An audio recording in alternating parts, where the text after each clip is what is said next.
What's up, friends and family, and welcome to another top 10 cards you should definitely be playing in Commander. Some that I definitely don't see as much as I should for how powerful some of these cards are.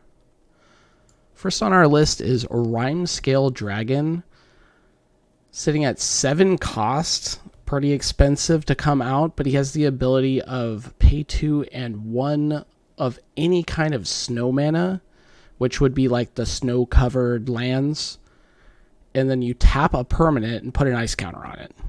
Well, why is that so good? Because of his secondary ability that says creatures with ice counters on them don't untap during their untap steps. So permanently encase your opponent's creatures in ice, and they never untap. Next on our list is Helldozer. It's quite expensive at 6, including the 3 black is a little bit hard to get out, but he has a crazy ability that says tap 3 black mana, destroy target land. If that land is a non-basic land, you get to untap Helldozer and potentially do that ability again and again and again for however much mana you do have. So, a couple turns of him being out, your opponents could potentially have no non-basic lands left. Next on our list, Royal Elemental, another big fat boy. At 6 mana, 3 blue. He has the ability where whenever a land hits the battlefield with the landfall effect, you gain control of target creature as long as you control Royal Elemental.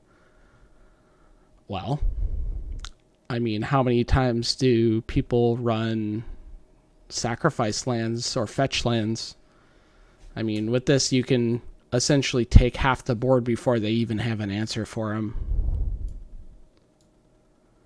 Next on our list is Grinning Totem, sitting at 22 cents. A lot of people, they look at this card and they say, why is it 22 cents?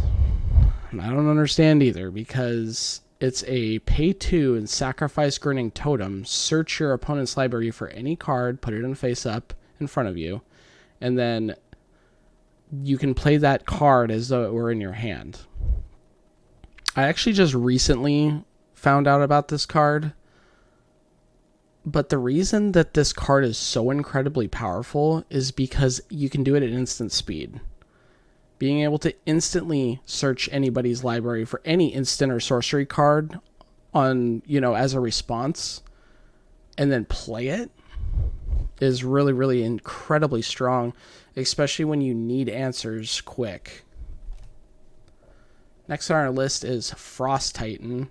This guy has definitely seen a dip in the amount of play that I've seen him in. Back when I was playing EDH back in the 2010s and 2015s, this guy was all over the place. The biggest thing is because in blue you generally don't have a lot of creatures that are good power and toughness. They're usually a little bit wimpy. Frost Titan is a 6/6 for 6. When he comes into play, you tap target permanent, and it doesn't untap on its next untap step. And then when he attacks, you also do the same thing. So he basically clears a path for himself, or just keeps tapping down something that you don't want untapped. So problematic commanders or lands even. He also has a secondary ability of Ward 2 before Ward 2 is even a thing. So he's very good. Next is Luminarch's Ascension.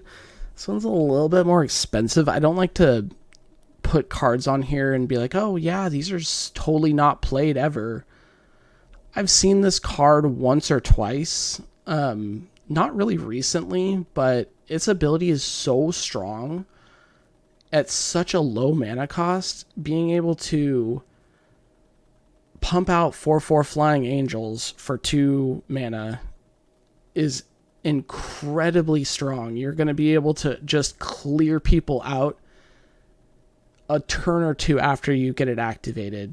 And you do have to activate it, and it says if you don't take damage, you put a quest counter on it or a counter.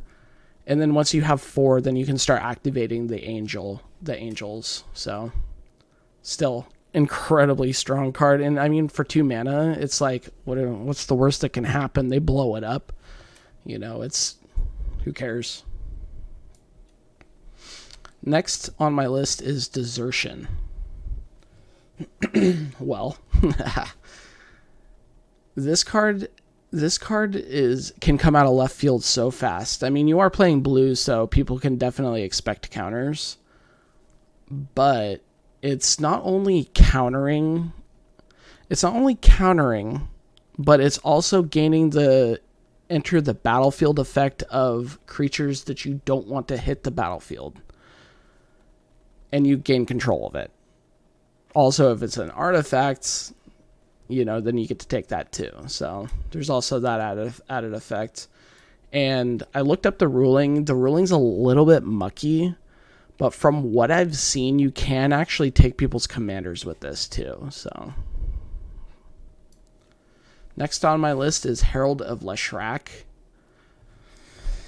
Herald of Leshrac is one of the most hated cards I've ever played with my play group. A lot of people, they see him, they don't know what he does, they don't know what the game plan is with him, but he says cumulative upkeep, gain control of a land you don't control. Gets a +1/+1 counter for all the lands that you take. And he has the third ability that says if you don't have any more lands to gain control of, then you have to you kill him. Basically, he dies. Well, here's the little funny part about Herald of Leshrac that a lot of people...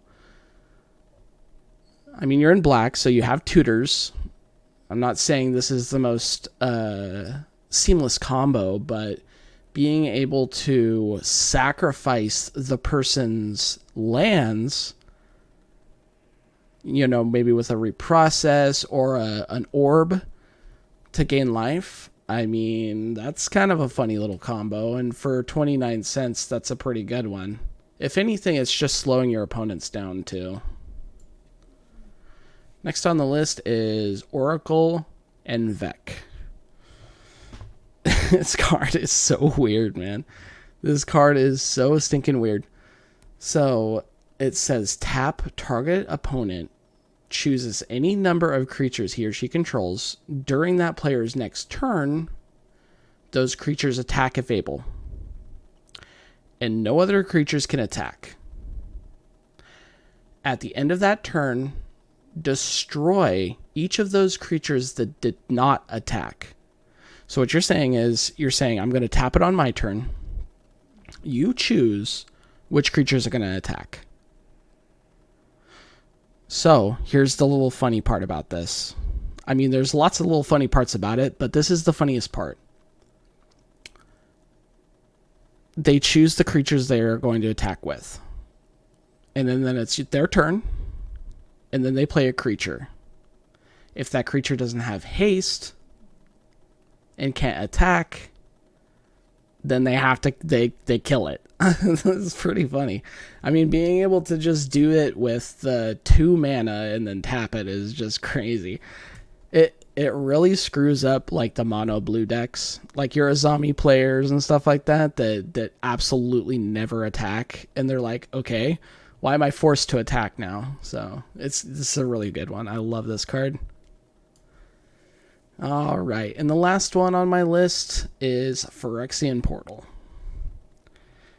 It's a 3-cost artifact that says pay 3, target opponent looks at the top 10 cards of your library and separates them into 2 face-down piles. Remove one of those piles from the game and put one of them into your hand. So this has some really funny effects too, where if you're behind and you're choosing an opponent that may not be winning as well, they can say, okay, I'll give you 10 cards in this pile and 0 cards in this pile. You see what I'm saying? So being able to completely fill up your hand for 3 mana, that's really good. Whenever you are halfway through a game and you're running out of cards even if you decide you want to choose somebody that isn't your buddy, being able to fill up your hand essentially for the 3 mana, even though you have to exile a few cards. Now that's the good stuff. There is a little bit of a mind game aspect to it too, which I really like. Well, that was my list, guys, of my top 10 cards that I think are kind of underplayed, kind of fun. Either way, I really do appreciate you guys watching my videos, and we'll see you next time.